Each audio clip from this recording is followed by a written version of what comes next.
In all seriousness though, this lens is an absolute steal. You will feel like you've robbed a camera dealer if you go and buy one. Yes, Dexy, can you wait 2 minutes till I finish my video? Please? Shh. Dexter, shh.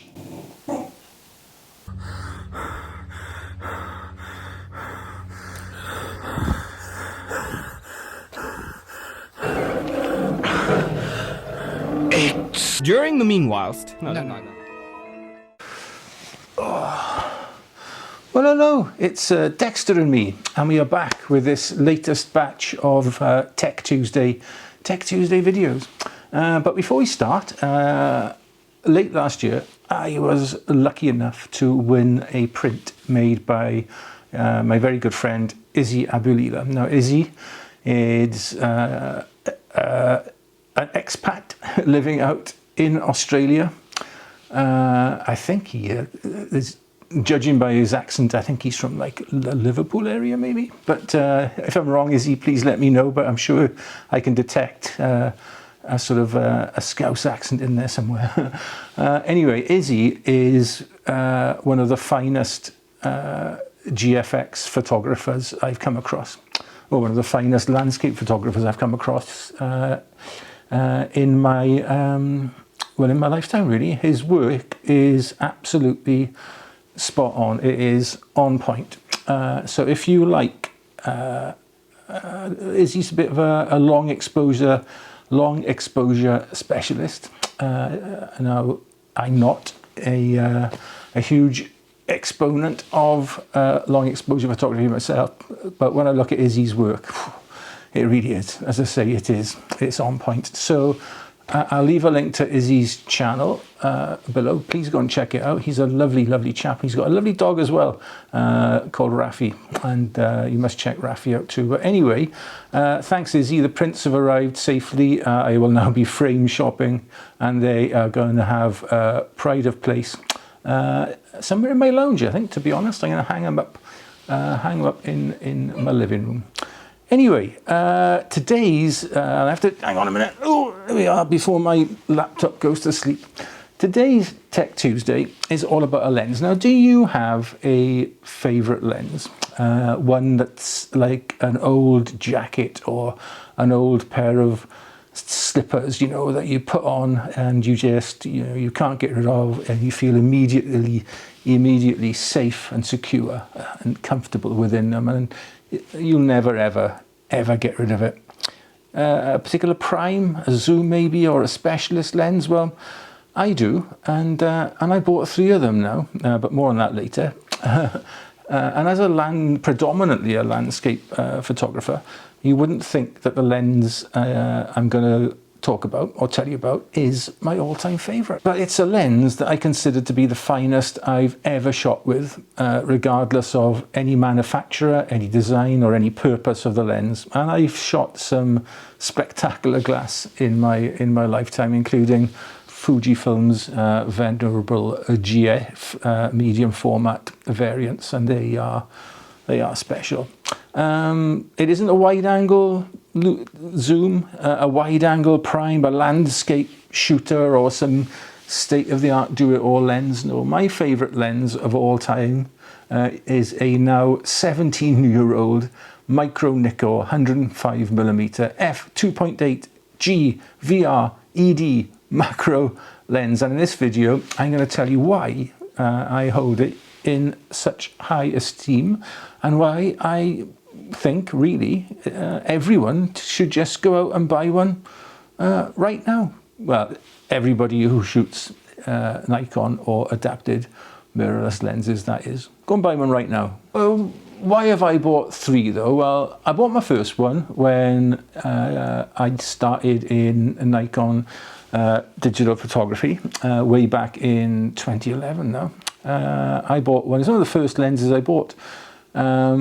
And then I kept it for, well, 7 years until I switched over to Fujifilm, and I sold it, which was a mistake, really. But I didn't know at that time about adapting, you know, DSLR lenses onto mirrorless bodies. Otherwise, I would I would have kept the lens. Anyway, when I did find out about a Nikon to Fuji adapter, I went out and I bought a 105 macro, but a D lens, you know, with a numbered and clicked aperture collar, so you could obviously then, you know, change the aperture on the lens. But then I bought myself another D700 and immediately yearned after a G lens once more. So I swapped my D designated lens for a G one, and I thought that'll be it. I will now never ever sell this lens or need to buy another one, until that is a couple of weeks ago, and I dropped my 24-85 onto my 105mm lens, dislodging all the aperture blades. And after ringing around trying to get some repair quotes, it quickly became apparent that the proper route to go down would be to just buy another one. It was just as inexpensive, to be honest, to buy a replacement lens. So that's why I've now bought 3 of these lenses over the past few years.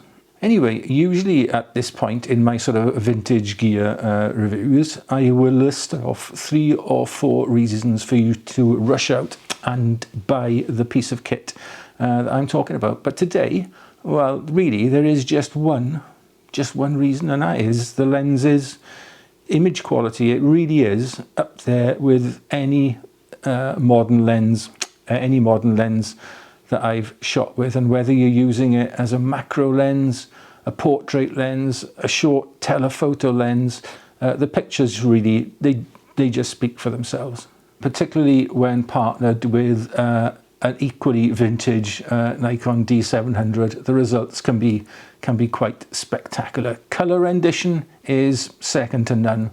Contrast, micro contrast, whatever you want to call it, is simply superb too. But it's the bokeh, or the out of focus background blur, if you like, that really sets this lens apart. Well, for me anyway. It's the lens I used last autumn to shoot all of my mushroom images with, and also throughout the summer months shot an abundance of flora and insect images as well. And then in the colder months, I got some lovely hoarfrost close-up shots. So it really is a lens built for all-round use. But don't take my word for it. Have a look at this montage of images and make your own mind up. By the way, it's fine to disagree with me, but you're wrong in this case. Sorry, you're wrong. Anyway, roll montage. When the stars ain't shining bright, you feel like you lost your way. When the candlelight of home burns so very far away, where you gotta let your soul shine, just like my mama used to say. She used to say, so shine, it's better than sunshine, it's better than moonshine, damn sure better than a rain. And if the people don't mind, we all feel this way sometimes. You gotta let your soul shine, shine through the break of day.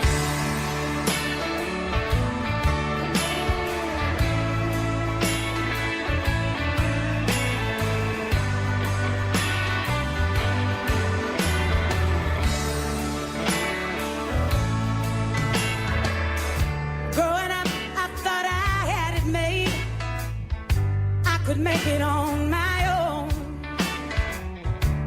but life can take the strongest man, make him feel so all alone. Now sometimes I feel the cold wind blowing through my aching bones. I think back on what my daddy said. He's saying, girl, it's the darkest before the dawn. Let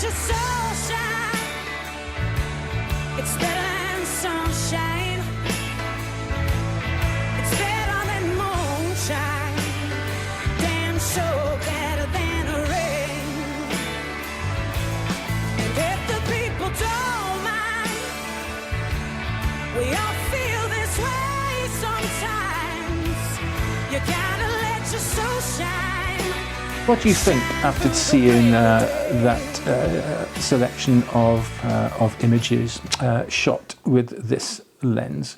Are you going to go out and buy one? Well, if you need any more persuasion, just consider the price. You can pick one of these lenses up now for as little as £250 for a really, really good second-hand example. I think, I'm not sure if Nikon still make them new. Don't quote me on that. They might do, but if they don't, they certainly were making them until quite recently. So, but anyway, you can buy a really, really good copy for under £300. So go and buy one today, really, before everybody finds out about this lens and the prices go up. Although I should remind you, I am no financial expert, and prices of them could well go down as well. But not if I've got anything to do with it.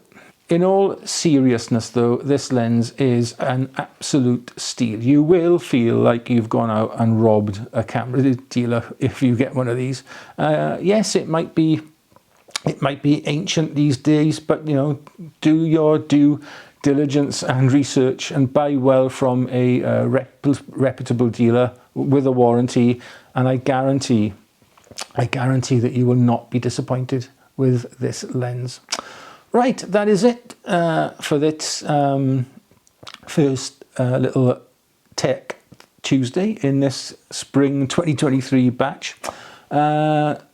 Thanks once again, Izzy, for sending those prints. I really am chuffed with them, and I can't wait to go out now, get a couple of frames and get them on the wall here.